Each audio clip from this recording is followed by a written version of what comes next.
अस्सलाम वालेकुम।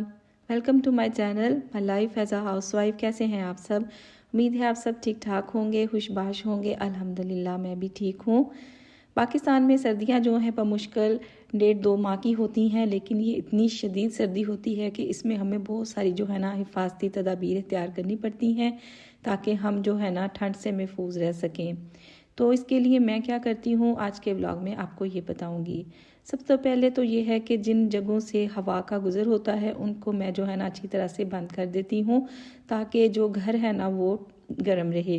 तो मेरे घर में ये जो है ना जंगला ऊपर लगा हुआ है छत पे, तो इधर से हवा जो है ना वो बहुत ज़्यादा आती है, जिसकी वजह से घर जो है ना वो ठंडा हो जाता है। जब हम गर्म कमरों से बाहर निकलते हैं तो सेन बहुत ठंडा होता है, बड़ी ठंड लगती है।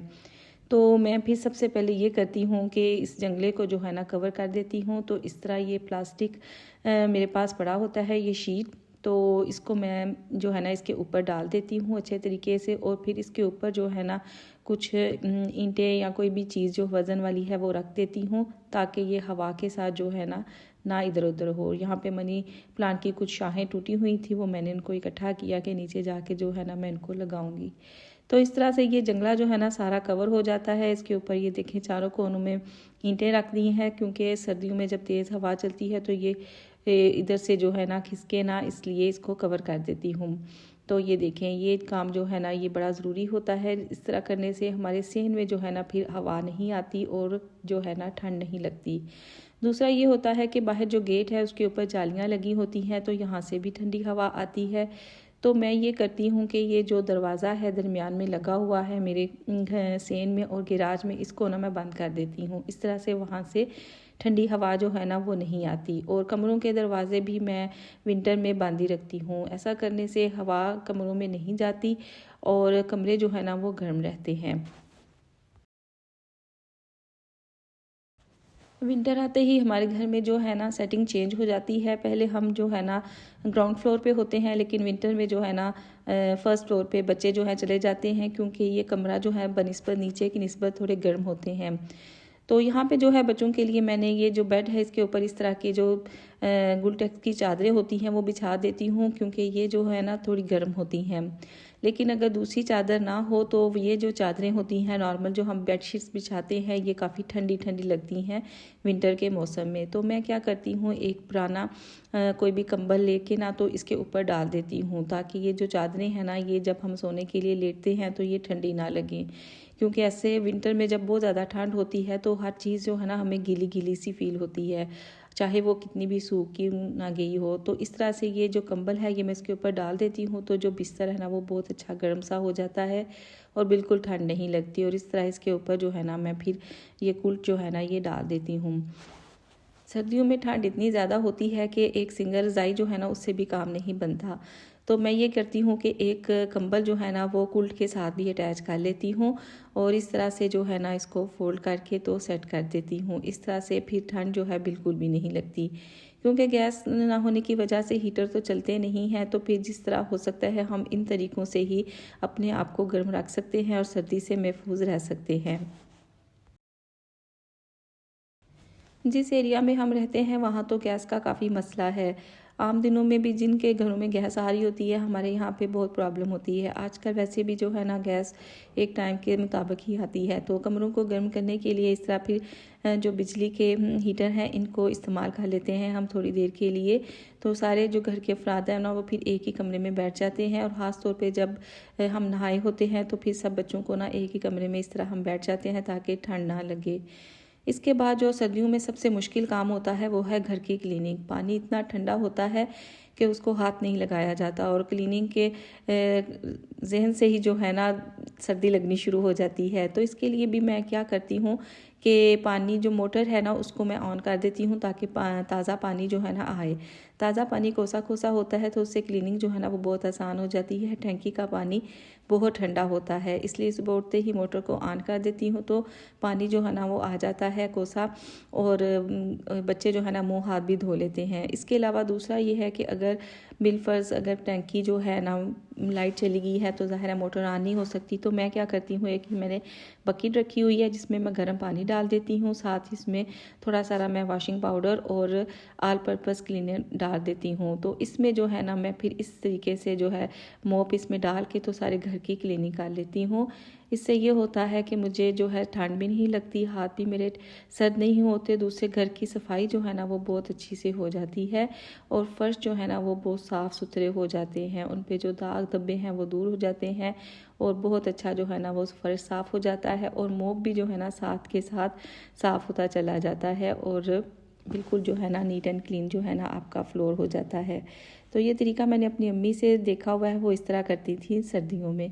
इसके बाद जो है मोप को अच्छी तरह से सर्फ से धो के तो रख देती हूँ और जो पानी बच जाता है उसमें वॉशिंग पाउडर होता है, वो गर्म होता है। इस तरह से मैं उसको बाथरूम में जो है ना ये इस तरह डाल देती हूँ ताकि ये जो पाइप हैं ये भी साफ़ हो जाएं और उनमें जो गंदगी है वो भी बिल्कुल साफ़ हो जाए। इसके बाद बकेट को धो के तो मैं रख देती हूँ।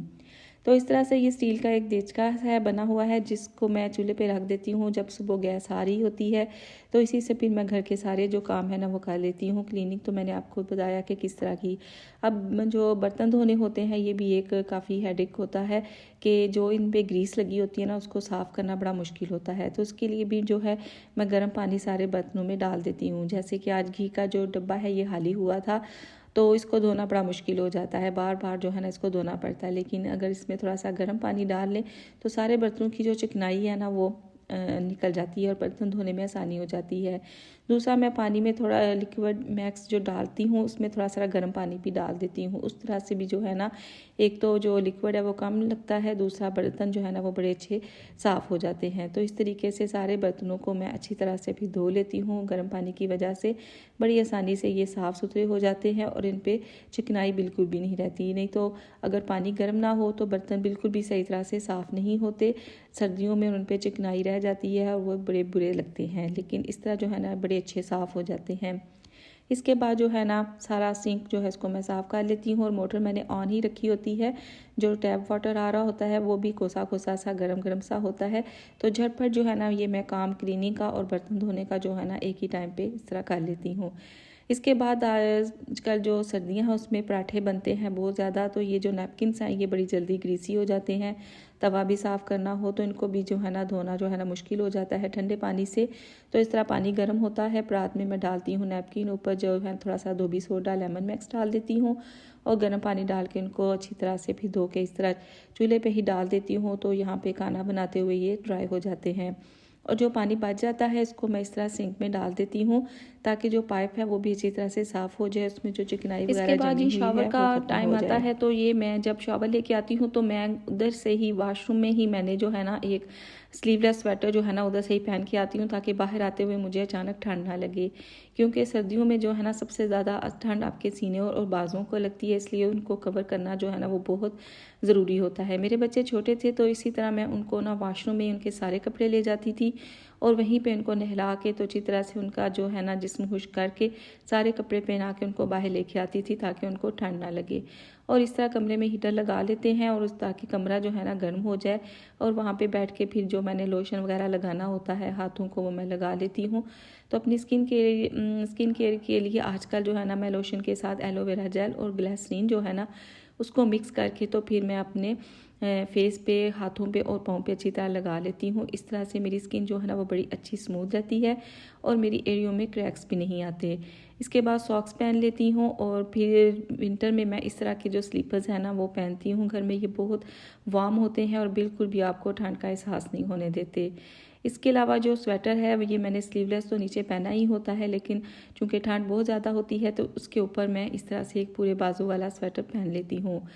तो फिर जब कभी मुझे वज़ू करना होता है, बर्तन धोने होते हैं या घर की क्लीनिंग करनी होती है तो ये ऊपर वाला स्वेटर जो है ना मैं इसको उतार देती हूँ और जो नीचे वाला है ना वो फिर मुझे गर्म रखता है और मुझे ठंड नहीं लगती। और इस तरह एक छोटी सी शॉल जो है ना ये मैं अपने कंधों पे ले लेती हूँ और मैं चूँकि कैप नहीं पहन सकती, मुझे कैप जो है ना उससे ज़रा एलर्जी है, चुभती है मुझे, इसलिए मैं ना सर पे ही इसको इस तरह से ले लेती हूँ। और स्वेटर मैं कोशिश करती हूँ कि पॉकेट्स वाला हो ताकि वक्तन फ़क्तन जो है ना आप अपने हाथ भी अंदर डाल के उनको गर्म करती रहें। इसके बाद जी नमाज़ पढ़नी होती है तो सर्दियों में जो फ्लोर होते हैं ना वो बहुत ठंडे होते हैं, ठंडे फर्श पे नमाज़ नहीं पढ़ी जाती। तो इसके लिए मैंने क्या किया हुआ है कि मेरे पास ये एक कारपेट का पीस था तो इसको मैं इस तरह से नीचे फ़र्श पे डाल देती हूँ और इसके ऊपर जाए नमाज़ डाल के तो फिर मैं इस तरह से नमाज़ पढ़ती हूँ। तो इस तरह जो है ना फ़र्श की ठंडक जो है ना वो आपको नहीं लगती और आप बड़े आराम सुकून से जो है ना अपनी इबादत भी कर सकते हैं। अगर आपके पास आजकल जो जाए नमाज आए हुए हैं बड़े अच्छे कोज़ी से आए हुए हैं वो हो तो आप उसको यूज़ कर सकते हैं, लेकिन अगर जो पुराने जाए नमाज हैं उनको भी आपने यूज़ करना है तो इस तरीके से नीचे कोई भी मोटी चादर बिछा के भी कर सकते हैं। मैंने तो इस तरह कारपेट का पीस रखा हुआ है तो इसको ही मैं इस तरह से यूज़ कर लेती हूँ। और फिर ये मैंने सुबह जो फजर की नमाज़ पढ़ती हूँ तब मैं ये जाए नमाज इधर डाल देती हूँ और इशा की नमाज़ पढ़ के तो इस तरह से फिर मैं इसको फ़ोल्ड करके रख लेती हूँ और नेक्स्ट मॉर्निंग फिर इस तरह से इसको अनरोल करके तो बिछा लिया और नमाज़ पढ़ ली।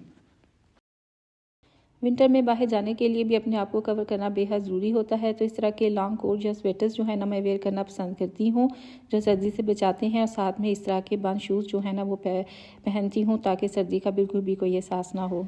विंटर में अपने आप को जो है ना गर्म रखने के लिए हमारी खुराक का भी बड़ा अमल दखल होता है।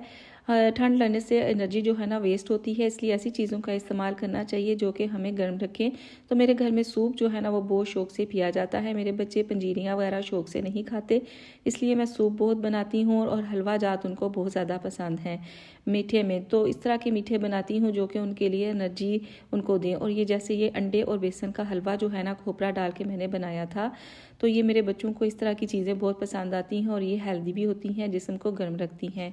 अगर आपको इसकी रेसिपी चाहिए तो मेरे चैनल फूड के चैनल पर मैंने इसको अपलोड कर दिया है, वहाँ से आप ये देख के बना सकते हैं। ये बहुत ही ज़्यादा टेस्टी जो है ना हलवा तैयार होता है। इसके अलावा गाजर का हलवा तो मेरे घर में बहुत ही ज़्यादा तैयार होता है क्योंकि ये मेरे बच्चों को बहुत ही ज़्यादा पसंद है। इसके अलावा जो है धूप तो कम ही निकलती है, लेकिन जब निकले वो एक ब्लेसिंग होती है। विटामिन डी जो है ना इसमें होता है, इसलिए इसको ज़रूर आपने अवेल करना चाहिए। और जब भी धूप निकले तो अपना धूप में ज़रूर बैठे थोड़ी देर के लिए। तो इस तरह ये देखें मेरे बच्चों ने चारपाइयों से घर बनाया हुआ है और फ्रूट्स लेके यहाँ पे बैठे हुए हैं धूप में। मैं भी इनके पास आ गई थी, थोड़ी देर के लिए बैठी और धूप को एंजॉय किया। तो ये था मेरा आज का व्लॉग, उम्मीद है आपको पसंद आया होगा। इसी के साथ मैं इजाज़त चाहूँगी, मिलते हैं नेक्स्ट वीडियो में, तब तक के लिए इजाज़त, अल्लाह हाफिज़।